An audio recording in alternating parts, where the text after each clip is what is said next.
안녕하세요, 윈블맨입니다. 2026 롤랑가로스 초반부터 정말 혼란의 연속입니다. 세계 1위 야닉 시너가 탈락한 지 불과 하루 만에 또 다른 우승 후보 세계 4위 노박 조코비치마저 짐을 쌌습니다. 조코비치의 3회전 상대는 브라질 신성 세계 30위 주앙 폰세카였는데요. 초반 분위기는 조코비치 쪽이었습니다. 노련한 경기 운영 그리고 깊은 스트로크로 랠리를 지배하며 흐름을 주도했는데요.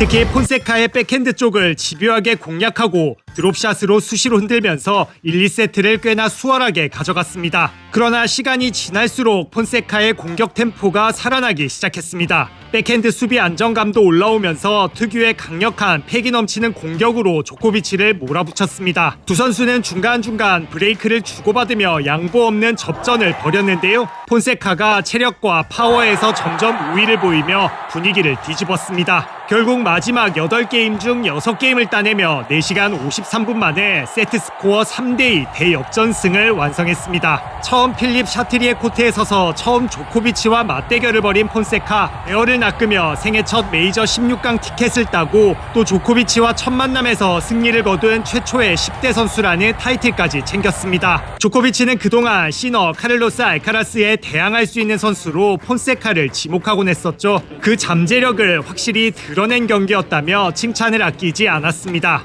But huge credit to Joao for really deserving to win the match. I think he, without a doubt, was a better player in important moments in those crucial fourth and fifth.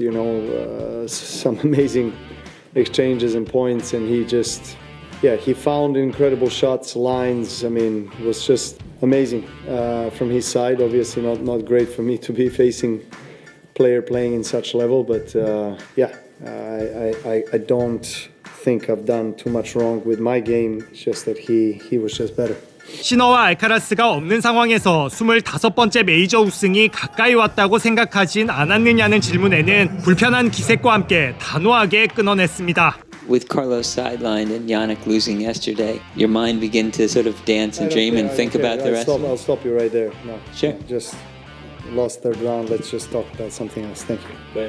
조코비치가 메이저 대회에서 2세트를 먼저 따내고도 역전패한 건 2010년 롤랑가로스 이후 무려 16년 만입니다. 또 17년 만에 처음 롤랑가로스에서 8강 이상 오르지 못했는데요. 패배를 떠나 사실 오늘 경기는 이곳 시간으로 오후 4시쯤 33도라는 이례적인 폭염 속에 시작했습니다. 39살 조코비치는 그 와중에도 5시간 가까운 5세트 경기를 해낸 건데요.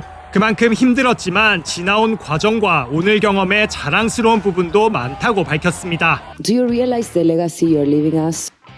Tough to reflect on this right now if you all would understand me. But at the same time, a couple of times where I felt like I was barely standing on my legs, towards the end of the match, and looking at the crowd and seeing them lift my spirits and support me was something really magical, honestly.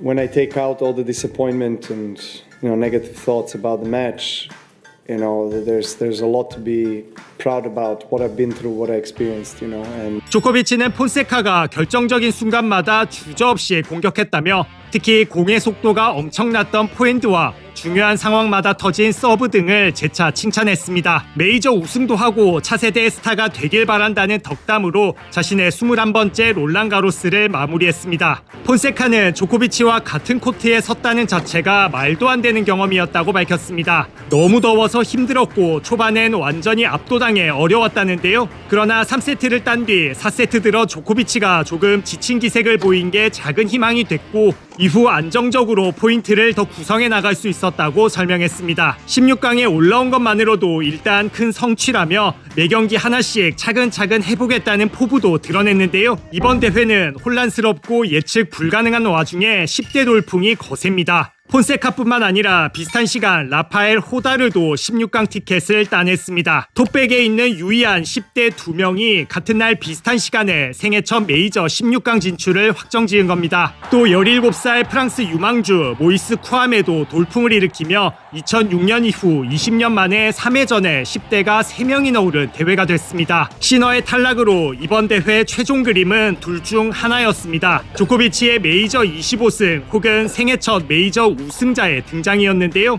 불과 하루 만에 남자 대진표에선 메이저 우승 경력자가 다 사라졌고 동시에 이제 누가 됐든 대회 마지막 날엔 생애 첫 메이저 우승자가 탄생합니다. 위쪽 대지는 많이 헐거운 상태라 예측이 무의미한 수준이고 아래쪽 드론은 즈베레프, 루드 등의 시선이 쏠리고 있습니다. 아무도 예상하지 못한 서사로 흐르고 있는 2016 롤랑가로스. 여러분은 이 결말의 주인공을 누구로 예상하시나요?